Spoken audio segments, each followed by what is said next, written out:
With that, of course, I know many of you are here for our esteemed guest that has come. I am actually the least qualified to introduce him because I cannot list any of the series or dramas or accolades or awards that he has won. But maybe I can introduce a side of him that most of you would not be aware of, and I was blessed to be aware of today. That today I spent most of the afternoon with our dear brother Hamza Ali Abbasi. And we had a very scintillating, a very intellectual conversation about religion, about God, about morality. He told me a number of issues and books that he was reading, and I must say I was very impressed that he's reading cutting-edge material about some of the modern controversies taking place. I found a person, mashallah, of genuine dedication, of scholarship. I am aware that he has given up a very lucrative career for the sake of Allah subhanahu wa ta'ala, and that is very impressive. For someone to give up an entire galaxy of stars and fame and to dedicate his life for the sake of Islam. He has told me some projects he has. I don't want to share them if he wants to share them, but it is truly inspiring to find somebody who was handed on a silver platter this dunya and said, you know what, I'm not interested. I want the akhirah. And to find someone like that and to see that dedication, and not just spiritual dedication, but frankly, I was very impressed. This is a thinker. This is somebody who is reading deeply. He is reading what is going on in this side of the world, the modern debates between religion, agnosticism, atheism, has some very deep questions. I had a very amazing time with him. So that is a side of him that perhaps, I thought I could introduce with. So I asked Mr. Hamza Ali, inshallah, Brother Abbasi, to come, inshallah, to the stage. Just want to say, what an amazing facility you have here. I am so happy to see this.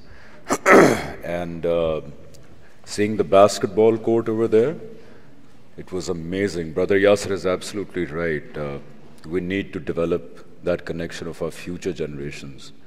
We need to think about future generations and make the masjid a place. I had no idea this some conferences happening next week about the LGBT. Next week, yeah. It is so important to talk about these issues now. Especially in countries like America, there is no hiding away from it. We have to talk openly. If we don't, our kids will not get the answers they want. And inshallah, when I share my story, that was the exact problem with me, that I had questions. I couldn't ask those questions. I didn't have the freedom. And hence I resulted in going away from faith. So I'm so happy to also know that you're discussing these issues in the masjid. Should be... if I was here, I wish I would have definitely attended it. And please have a positive attitude towards it. We need to discuss these things. So Hamza Bhai, I want to ask you a question that is on my mind. We discussed it a little bit today, but you didn't get into that much detail. And inshallah, I'll only ask 2-3 questions and the floor will be open for all of you. What was it that as a Pakistani Muslim child, why would a person in a Muslim environment want to turn away from Islam? And even you said publicly that you were actually agnostic or atheist for a while. I'm asking, as somebody who would think that in a Muslim land you're absorbing these values, that the last thing on the mind of a child or a young man would be to leave Islam. My question to you very bluntly, what caused you to leave, and then how did you come back? That's an amazing question, because in this, the question itself is a question that many of our youth have. I mean, let's be honest about it.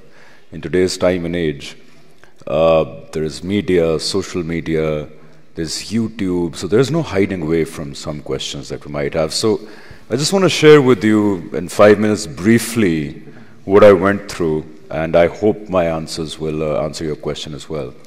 See, the problem started, especially in Pakistan, we have a problem with there is an extreme lack of tolerance. Whether it be politics, unfortunately, whether it be religion, whether it be anything, there is an extreme lack of tolerance.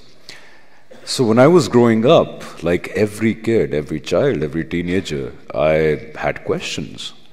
And I asked those questions. And initially I was discouraged to ask those questions.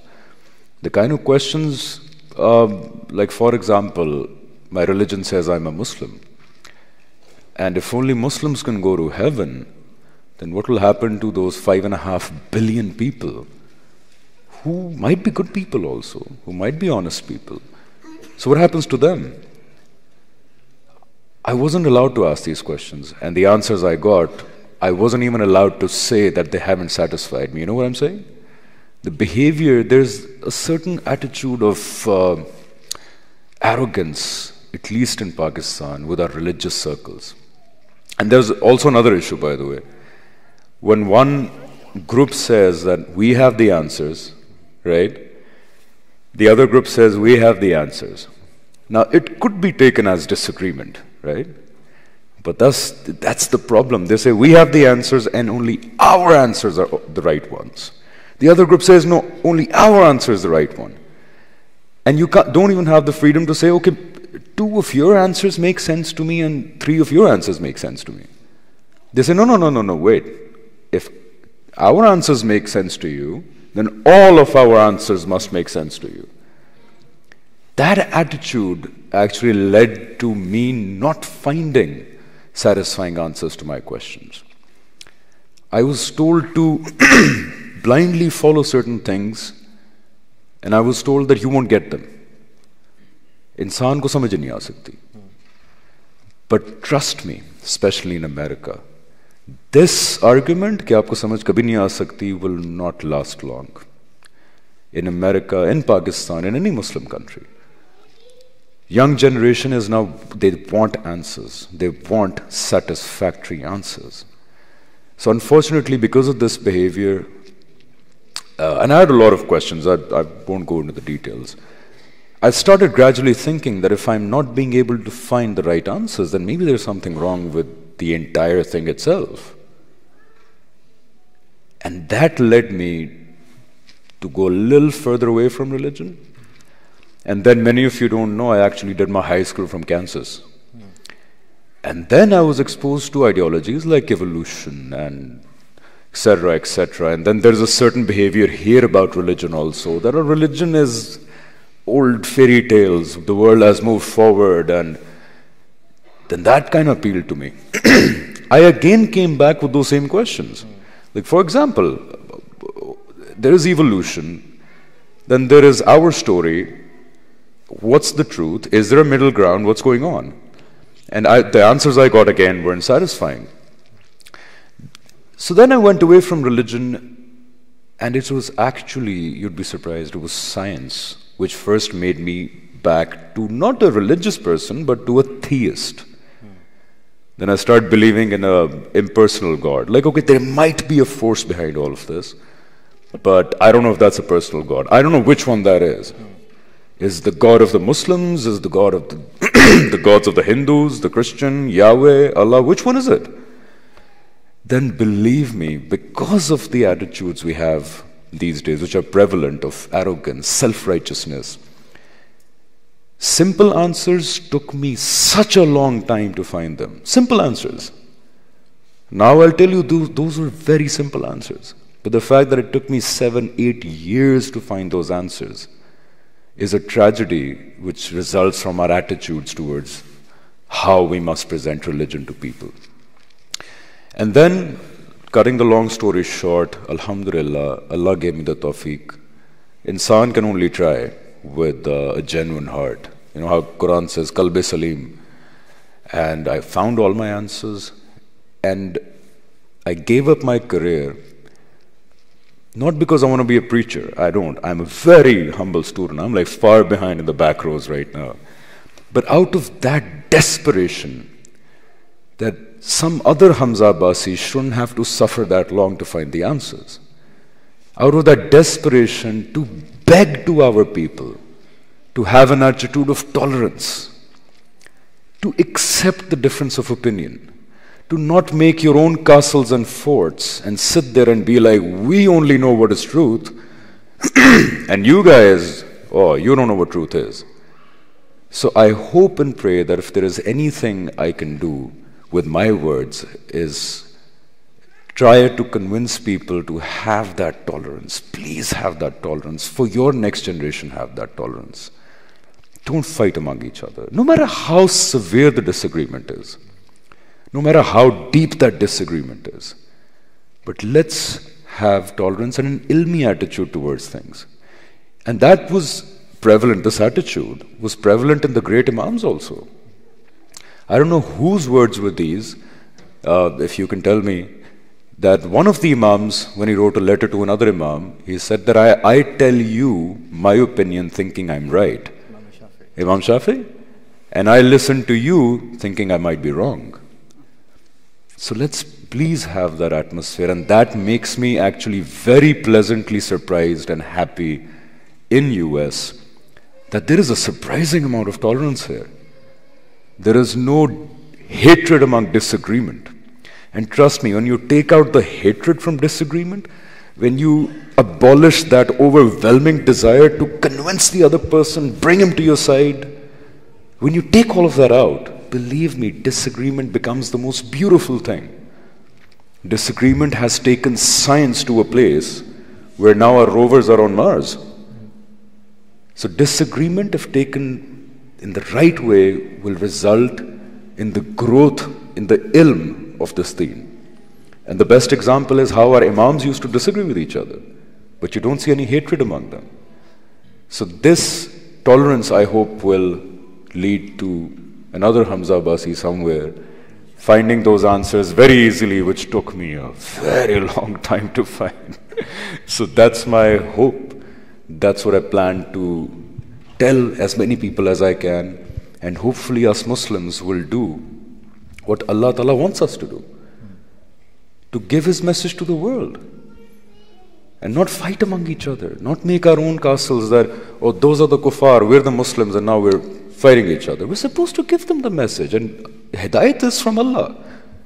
I'm no scholar, but even a layman Muslim like me knows that Allah Ta'ala has written it in the Quran that if I chose it, I would have made everyone walk the straight path. Allah Ta'ala says, I give hidayat to those according to my law. All you do is you give the message in the best way possible. I hope that we can all have that approach and make things easier for us on the Day of Judgment, and maybe hopefully reach out to non-Muslims. And one other reason was the way you said that he gave up the world. Believe me, when I look at my awards, we made a new house in Islamabad, and I was having those shelves made, and I had reached that point where I decided that I will dedicate my life to sharing those answers. But that decision was reinforced by the fact that I was looking at my awards. I thought to myself, well, when I die, which is going to be very soon, I mean, imagine within 100 years, none of us is going to be alive. Unless somebody breaks the world record for being the oldest person in the world. But none of us is going to be alive. So I was looking at them and I felt they mean so much to me. Because awards are a recognition of your efforts, whether it be in dramas or films or in any field. But when I die, this is going to be trash for my children. It's not even like they're made of gold so they can sell it and maybe get some money. It's made of iron. And then I thought to myself, even if I become the most famous person in the whole world, nobody's going to care after I die. I mean, can anybody be more popular than Michael Jackson? No one, at least in our times. He's dead now. How big of a difference would it make to him now if I talk to somebody about Michael Jackson, maybe hear a song? And same goes for every other field, even in religion. Let's not follow fame. It's another problem in Islam also. I see a lot of speakers who do this so that they can gather a following. And those are the same speakers who tell that you will only find truth with us and nowhere else. So we have to go away from this arrogant behavior, even when it comes to the dunya or even preaching deen. I make sure I tell myself every day that am I doing this for कि लोग मेरी इज्जत करें, people call me good and righteous. I make sure I keep a check on that instinct. So anyways, I was looking at those awards and then I realized the frail nature of this world. Whatever I do here, no matter what, even if I get 10 Oscars and Academies, at the end of the day, very soon, I'm going to die. Now, even if you're an atheist, I mean, there's no denying you're going to die, right? It's not like atheists don't die. We all die. We recently that guy died, right? Kobe Bryant. Kobe Bryant. Kobe Bryant's death, this is also Allah's way of bringing death to center stage in the world. More than 1,000 people die in Islamabad every day due to natural causes, but we don't bring death into the center stage. But somebody like Kobe Bryant dies, and everybody in the world is reminded that, oh, wow, okay, death is real, we're all going there. So then that reinforced my decision that I should tread this path, and I would encourage all the youth that if your basic bread and butter is sorted, basic bread and butter, then dedicate your lives to learning your deen and dedicate your lives to spreading Allah's message within our circles also and to the world, because that's why we call ourselves Muslims. Otherwise, why would Allah need to raise an ummah? He doesn't need to raise an ummah. That's a test for us. People often tell me it's such a blessing to be born in a Muslim house. I say it is a blessing, but we have no idea what kind of responsibility it is as well.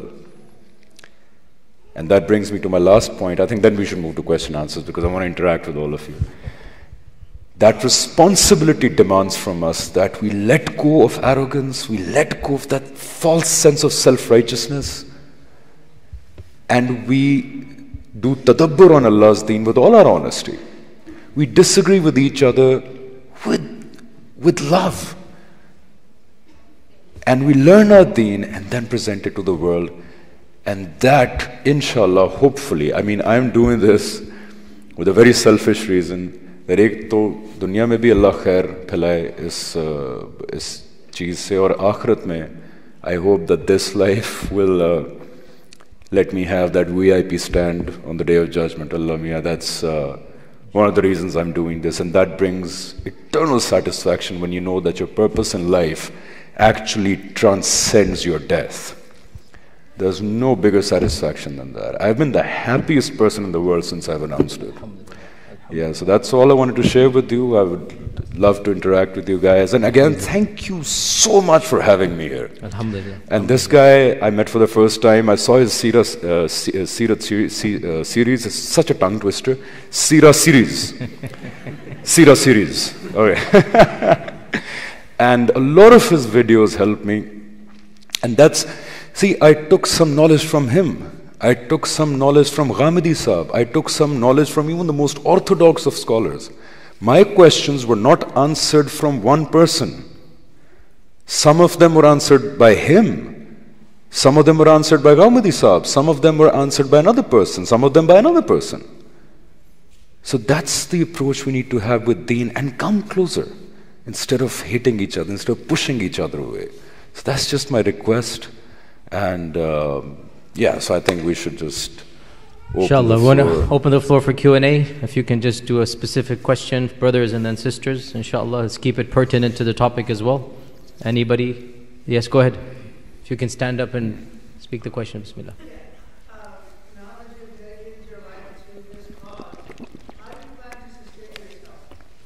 Yeah. Let me repeat the question so the mic can hear it. Yeah, okay, sure. So the brother asks that now that you have dedicated your life to the Islamic cause, how do you plan to sustain yourself basically financially? Yes, that's a very good question. That's why when I said that dedicate your lives, the first thing I said was if your basic bread and butter is sorted. So Alhamdulillah, Allah has given me a few businesses back in Pakistan. I plan to establish one in US as well. So I have that part sorted, and that part gives me enough freedom then to dedicate all my time without any alternative agenda to this cause. So yeah, you need to have your basic bread and butter sorted in one way or the other so that you can give your time to this. Alhamdulillah. Sisters, you have a question? Yes, go ahead.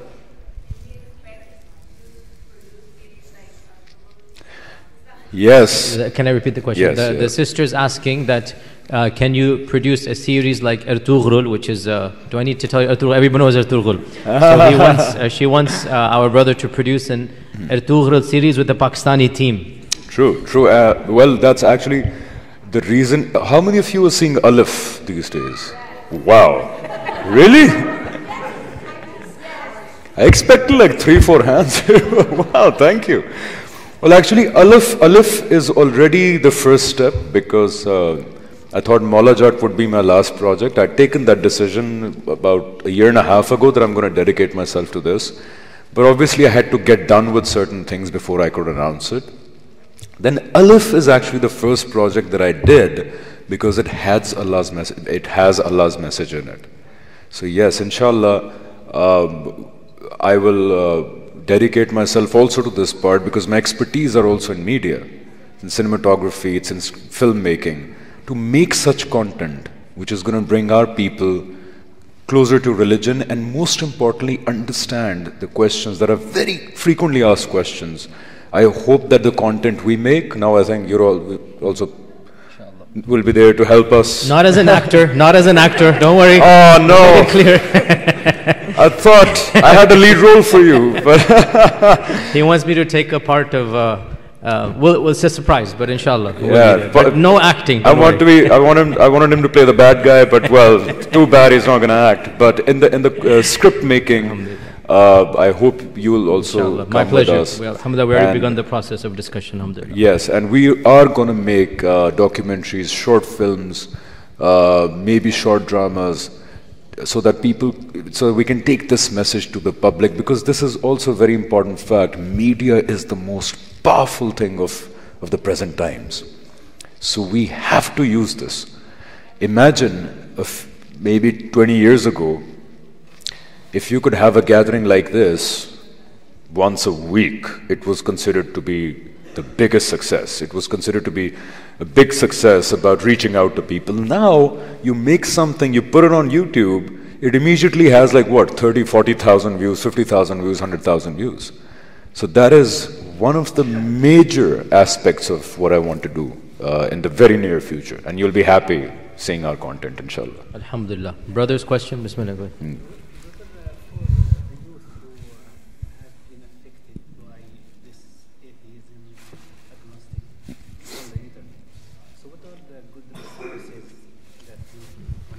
So our brother asked a very good question, that what are the resources that he can advise our youth that are struggling with this issue of atheism or agnosticism? What advice can he give them?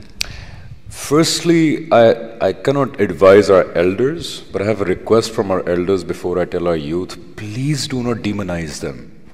Do not demonize them when they express their doubts. The worst thing you can do to a young boy or a young girl, your kids or your brother or a sister who asks questions and expresses doubts, is to demonize him. That, oh, how can you ask this question? Please never do that, because that's something that pushed me away further. Encourage those doubts, because believe me, when you go on an honest journey, if your heart is pure, the answers are very simple. So encourage those doubts, do not demonize them, talk with them, encourage them to find answers. Secondly, we have our Islamic circles like Yasir Bhai here. Then there are also a lot of scholars these days what I'm very happy about. They're working on these existential questions and trying to answer them. Then there are also non-Muslim intellectuals who are doing an amazing job, like Stephen C. Meyer, Michael Behe, David Berlinski. They have a Discovery Institute in New York, I think. I'm not sure where it is. Yeah, it's in New York, Discovery Institute. Those are the scientists, because modern atheism is resulting primarily from an assumption that maybe somehow science is denying God, which is so far from the truth. So I would encourage our youth to look into our Muslim circles and also to the non-Muslim circles. You should get knowledge wherever you can get it from. So Discovery Institute is a great place. These are the scientists, very accomplished scientists all over the world, who have formed an organization to tell the world that this is a scientific pretension to assume that there is no God. Science does not deal with this question. However, the answers we are finding, like the information within the DNA, the laws in the universe, the integrated complexity of matter and how it generates life, it's all pointing towards an intelligent designer. It's called the ID movement. And now it's gaining popularity in America. And they also expose how every field has an establishment. You have religious establishment, but Kismatis, at least in Pakistan, you have a scientific establishment in the world. They prove it to you that how even mentioning of intelligent design is being so badly discriminated by the scientific establishment around the world that they are being, it's a taboo. And they're fighting now for this cause that we will not say which god or designer or being, but they're now presenting it as a scientific fact that this all cannot be possible without an intelligent designer. Also, you should encourage your youth to watch a documentary on YouTube. It's called Intelligence Not Allowed. Intelligence Not Allowed. Beautiful documentary of the same people, Michael B., Stephen C. Meyer. So, yes, you should ask your kids to watch that. And plus, we have amazing people like Yasir Qadhi bhai. His arguments helped me a lot. He made, I remember going from Islamabad to Lahore, 2 cities in Pakistan. It's a 3-4 hour drive. And one of your lectures, because it was 3 years ago, I put it on, dealt with the same questions, helped me a lot. So encourage your kids to ask the questions and seek knowledge from wherever. Because if they don't ask the questions, how will you challenge their predisposed answers? So these two sources helped me a lot. Yeah. We'll take 2 more questions. Our brother has to leave to another event. So sisters, one other question. You had mentioned that you had a lot of questions that you couldn't get simple answers for. So I'm just trying to get an idea or example of a question or something that you had to deal with that you were not able to get a simple answer that later you did find was so simple and, you know, according to you want an example of that? Yeah, I was just wondering a question that you had. And okay, I'll give you an example of the biggest question of life. Now, I know it would be... Yeah. Huh? The question that took the longest time to answer. Oh. Question that you had. Will all non-Muslims go to hell is a question that took me a long time to answer. And another question about the different qirats of Quran, that also took a long time to answer. I have answered the first one here at Epic. If you remember, that was one of the first questions we dealt with in Q&A. The first one. I have a 40-minute lecture about will good non-Muslims, what will happen to them. Brilliant. And as for the qira'at, I have advanced classes for that. Brilliant. So that was the question. And about yours, I'll give you a simple example. Is there a God or not? The answer I found was very simple. I can tell you in less than a minute. Why is there a God? Our fitra demands it. It is in my instinct to want a higher power. It is in my instinct to demand ultimate justice. An animal doesn't have a concept of justice. I want justice. I want to see justice. Then my logic demands it as well. My logic confirms it, that there is a God. Then there are historical figures who have been telling all around the world that there is a God, that your fitrat and your logic, they're right, there is one. We call them Anbiya, we call them Rusuleen, and Quran says we've sent Anbiya in every nation, and hence that's confirmed by history. Every nation in this world has a concept of a sky god. Even Hinduism unbelievably has the concept of one sky god. It's called Brahma. If you read the Vedas, wow, I have this hypothesis. It's my personal hypothesis. I think Vedas must have been an Asmani Sahifa by some Nabi maybe thousands of years ago who came to the land of India or the subcontinent. It gives you Tawheed, Vedas, not Gita or Mahabharata, Vedas. Every culture has the concept of one supreme God. Every culture has the concept of life after death, historically. Every culture has had the concept of a good place you go to if you do good deeds, and a bad place you go to if you do bad things. So history confirms what your fitrat demands, what your logic says, what historical figures have said. History is confirming that. And then you have the last Rasul, Muhammad Rasulullah sallallahu alaihi wasallam. He is the biggest proof of the Almighty. Because what happens is, you believe, okay, there might be some force or being, but the whole Judgment Day thing kind of sounds, a little outlandish. Prophet Muhammad sallallahu alaihi wasallam was the last Nabi and Rasul of Allah. And a Rasul is that judgment which is going to happen after we die. Uska a laboratory test in this world.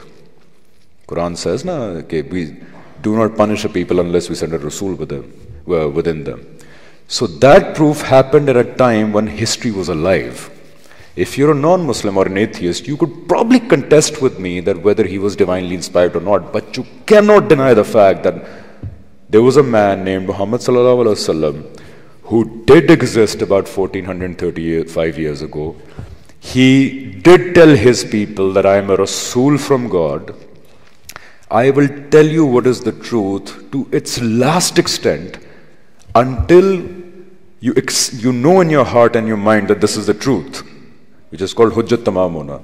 And then when you knowingly defy God, then the same punishment that Allah has promised on the judgment day will be inflicted on you in this world. Allah will separate those who believe, Allah will separate those who are defiant against God, and you will be punished. And that man was saying that when he was in trouble in Mecca with probably a few followers. Quran says that you will see soon those who deny you and deny God will turn their backs and run away. That happened. Allah ki adalat lagi is dunya ke andar. At a time when history was alive. And as its record and proof, we also have the Quran. And I think that's where Risalat ended at that time. That is the biggest historical proof. So these 5 things convinced me. Fitrat, logic, historical figures throughout the world, history throughout the world is confirming it, and the last one was the God's judgment on a smaller level happening in this world for the last time through Muhammad Rasulullah sallallahu alaihi wasallam. After that, I don't find anything in my mind which would doubt this entire scheme of things that Allah has explained. Alhamdulillah. Final question from our brothers. Bismillah. Yes. Excuse my ignorance. I don't know you. Maybe from what I'm reckoning. It's all right. I'm no Nelson Mandela that everybody should know me. My request to you, are you in the process of or thinking about making more children's cartoons with Islamic history and values? Because that is something lacking severely. And if we can divert our youngsters into watching cartoons with the Islamic messages in a more abundant way, is that something that you're thinking about? So the request is that Ustad Hamza thinking about cartoons for children and the next generation, basically giving the message to the younger audience. He's talking about the older audience. Does he have any vision for the younger audience? That is so... Yeah, sure.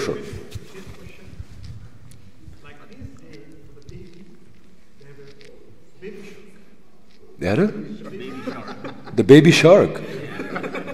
What's the baby shark? Why don't you demonstrate the baby shark? Really? Okay. It's a children's rhyme. Okay.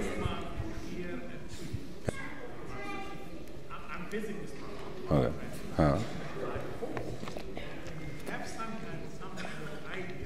For the children, basically.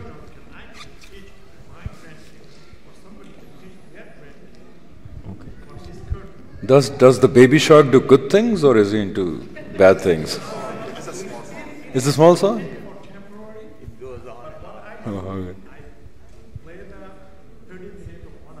okay. Okay. Okay, I get you, yes. Yeah. He's asking for Islamic equivalent. Islamic equivalent, yeah. Rhyme and for the kids like that. Yeah, it's so good you guys have asked that question because it's already something that we're thinking about. We had this event in Seattle from the Ahmadi Center, and there we had some people, because it was my idea also that through this platform, all of us together, we're going to make animated series. And that's so good that you guys asked this question, because in Seattle, I discussed this with the people there, because they have a lot of Microsoft people and tech people over there. And already they were like, we can find you 4 to 5 people who are Muslims working in Microsoft and in different CGI companies who would be willing to work with you guys in their spare time. So you don't have to spend a lot of funds, because it's a very expensive thing to make animated series.